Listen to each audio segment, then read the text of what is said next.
Well, the key thing here is that the people who are rioting and doing a great deal of damage in Hong Kong are unacceptable for two reasons.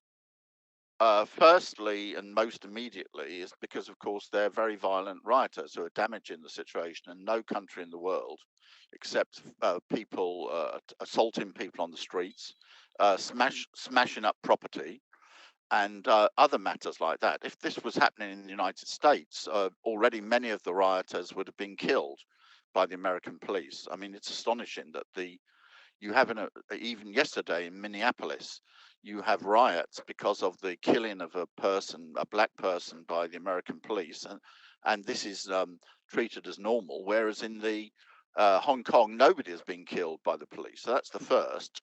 But then there's a more fundamental reason, which is the real aim of the people who are rioting in Hong Kong, the leaders, not necessarily some of the people who are confused, is that they want secession from China. And I always remind, for a Western audience in particular, who is the greatest president of the United States in general opinion? This is Abraham Lincoln. What is Abraham Lincoln famous for? Because when the South tried to secede, he crushed them.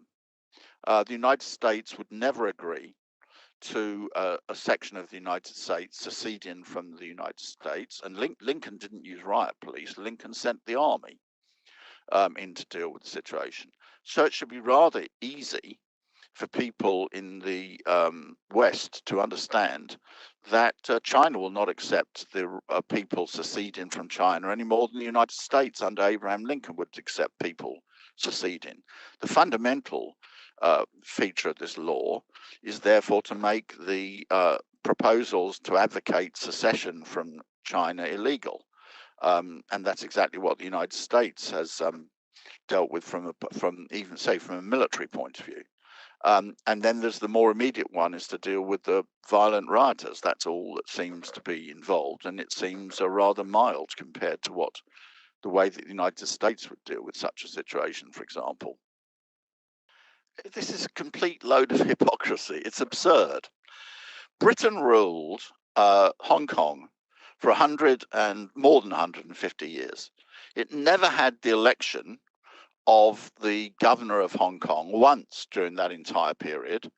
And it had a situation whereby there were very violent suppression of demonstrations in this period during Hong Kong, carried out by the British. The United States never made one single complaint. We have a ridiculous situation. For example, the last governor of Hong Kong, Chris Patton, who was elected by nobody, suddenly appears on the television today. I was watching him on Bloomberg, announcing his big support for democracy in Hong Kong. This is ridiculous. He was never elected by anybody in this situation.